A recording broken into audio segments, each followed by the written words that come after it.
सब भाव से कहें जय श्री राम।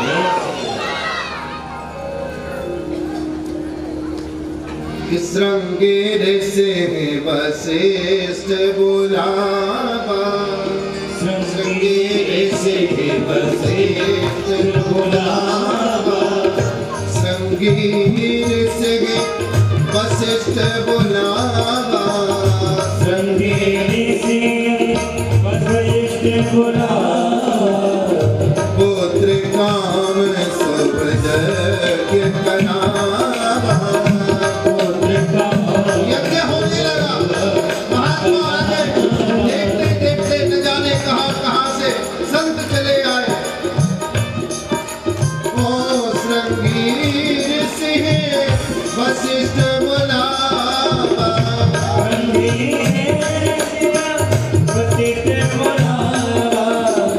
पुत्र काम शुभ यज्ञ करावा,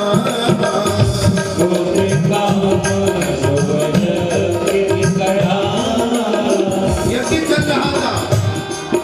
आहुति पर आहुति डाली गई। स्वाहा स्वाहा स्वाहा स्वाहा स्वाहा से सारा यज्ञ मंडप गुंजायमान हो गया। चारों ओर यज्ञ का धुआं आच्छादित होने लगा। चारों ओर धुएं के बड़े बड़े बादल मानो उठने लगे हो और आहुति पर आहुति पुत्र प्राप्ति संतान प्राप्ति के लिए पुत्रेष्टि मंत्रों का उच्चारण करके श्रृंगी ऋषि डाल रहे हैं। और अब यज्ञ की अंतिम आहुति पूर्णाहुति डाली गई। ओ भगति सहित मोरे आहुति, भगति सहित मोरे आहुति। ऐसे ही नहीं, नाम के लिए नहीं, काम के लिए नहीं, भक्ति के साथ। कहते भक्ति के साथ में अगर आप कोई काम करोगे वो जरूर सफल होता है। ओ भगति सहित मोरे आहुति, भगत सहित मोरे आहुति, अगने अगणित जो करके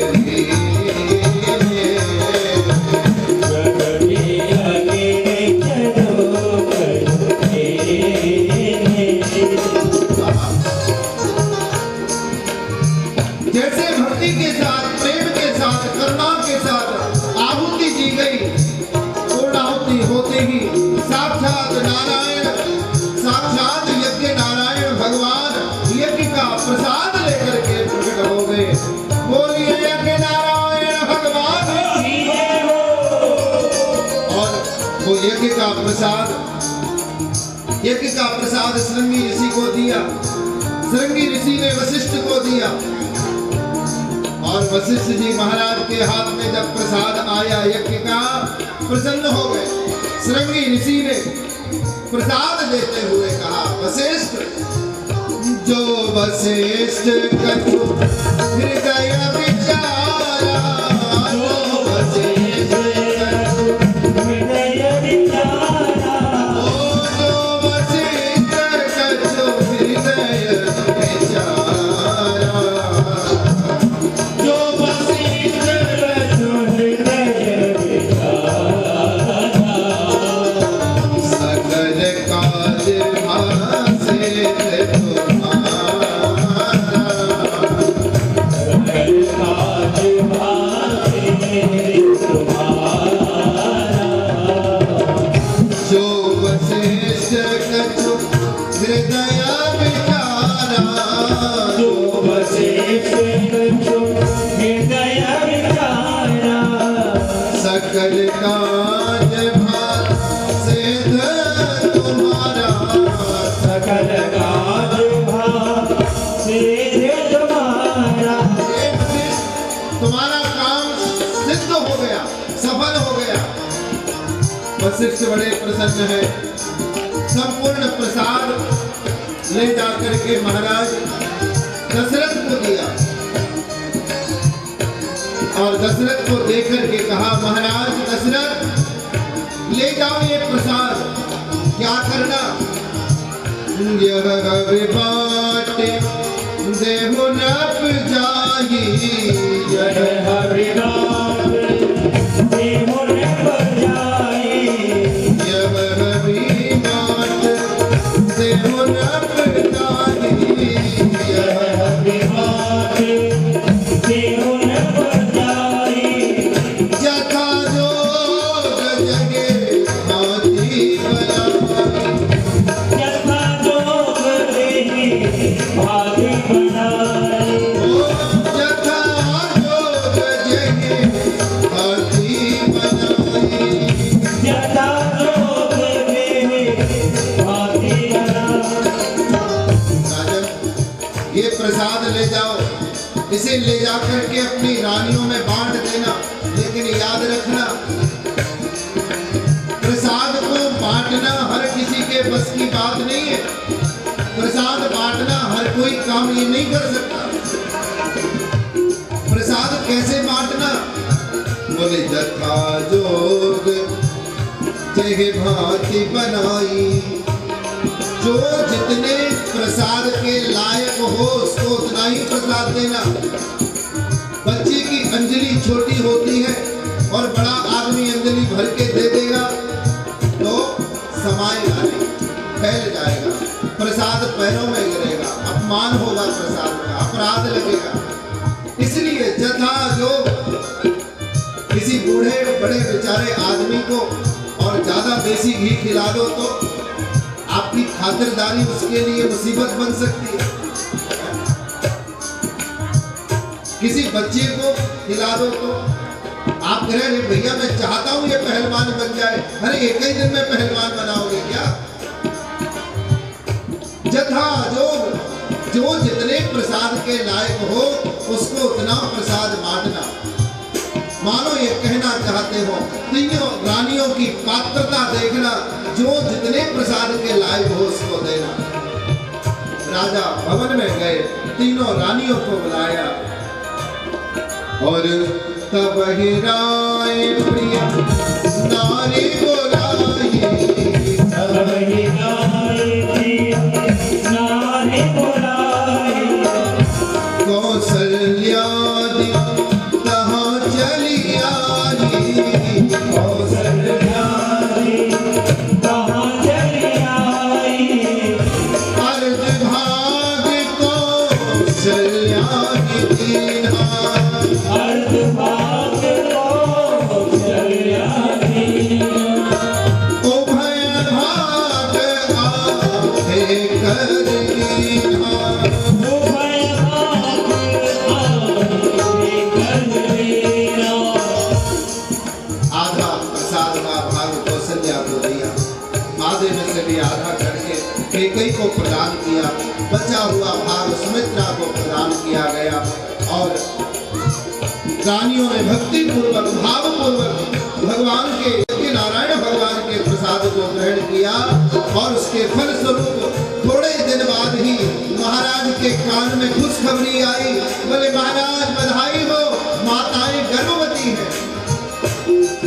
और जब से माताएं गर्भवती हुई है तब से अयोध्या का माहौल बदल गया, हवा बदल गई। महाराज जा दिन ते हरि गर्भैया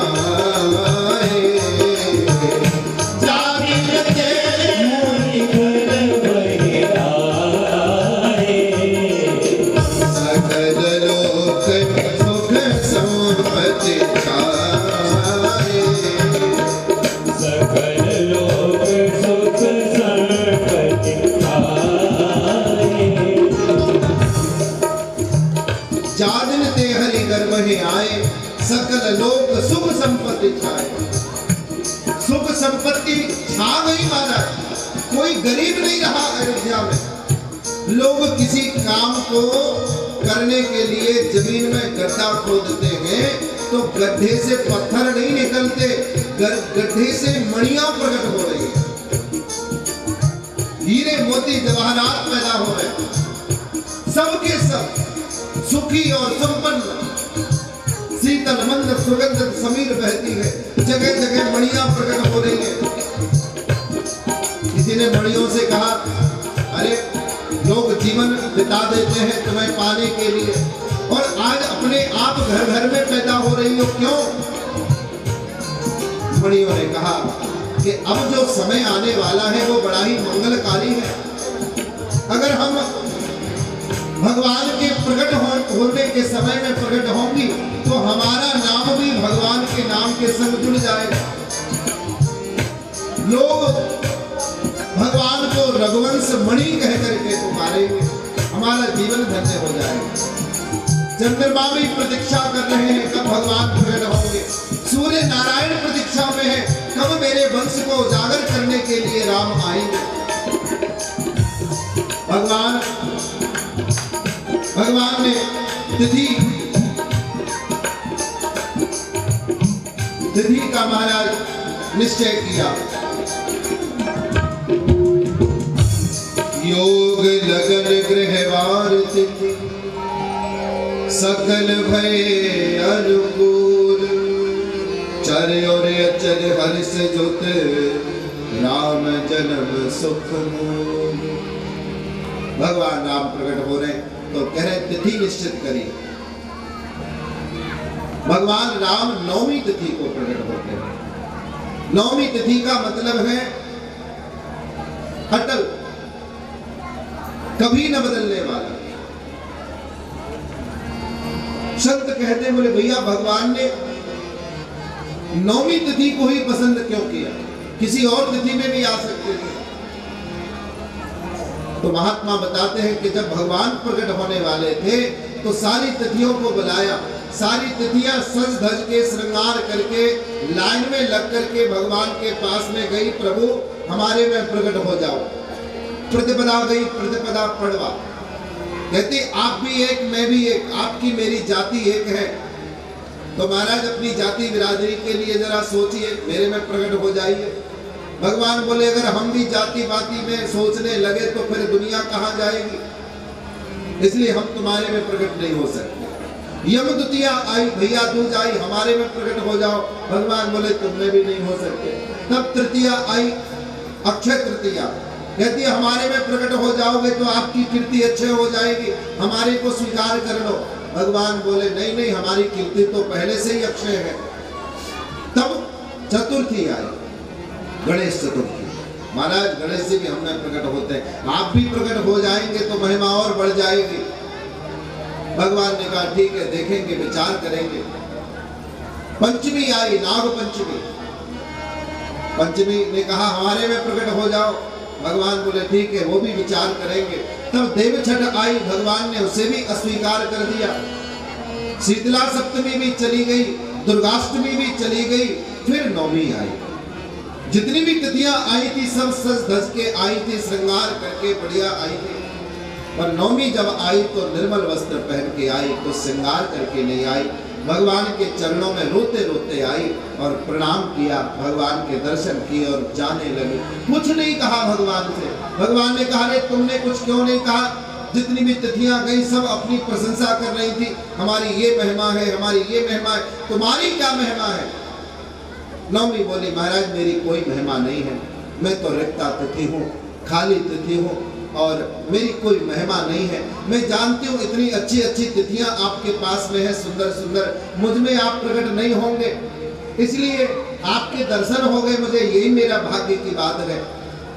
तो भगवान ने हाथ पकड़ लिया, नहीं मैं वहां नहीं रहता जहां पहले से भरा हुआ है, मैं तो वही विराजमान होता हूँ, वही रहता हूँ जिसका हृदय रिक्त हो, जिसका हृदय खाली हो। भगवान ने नौमी तिथि को स्वीकार किया। भगवान राम नौमी को आए क्योंकि 9 का अंक कभी बदलता नहीं है, 9 का अंक हमेशा 9 का ही रहता है। गणितज्ञ बड़ा अच्छा निर्णय देते हैं कि देखो 9 में आप 9 की संख्या कितनी भी बार जोड़ते चले जाओगे, फिर उनका अगर योग करोगे तो वो 9 ही आएगा। जैसे 9 और 9 जोड़ते हैं 18 होता है, लेकिन 8 और 1 का योग 9 आता है। 18 में भी आप 9 जोड़ दें तो 27 होता है, पर 7 और 2 9 ही होता है। आगे ऐसी प्रकार से कितना भी जोड़ते जाएं, अंत तो गत्वा 9 का अंक 9 का ही रहता है। और गिनती भी सिर्फ 9 तक ही होती है, 9 से आगे कोई गिनती नहीं बनी, बिना 1 के 10 नहीं लिख सकते। तो गिनती जो है वो तो 9 तक ही है। भगवान कहते हैं जहां पर पूर्ण विराम लग जाए वहीं पर मैं रहता हूं, और भगवान ने 9वीं तिथि को स्वीकार कर लिया। गोस्वामी बाबा तुलसीदास जी महाराज ने घोषणा कर दी तिथि की। भगवान आ रहे, कब आ रहे कि 9वीं तिथि मधुमास धोनी, 9वीं तिथि मधुमास पुनीता, हो 9वीं तिथि मधुमास धोनीता, 9वीं तिथि मधुमास पुनीता, शुक्ल पक्ष अभिजित हरि प्रीता,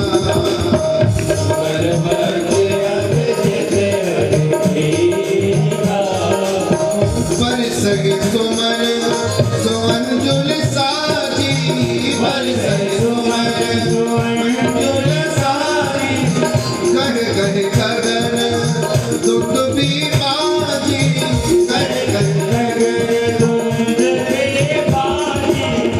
अस्तुति करगे नाग मुनि देवा, अस्तुति करगे नाग मुनि देवा, बहु वृद्ध जाहि निज निज सेवा,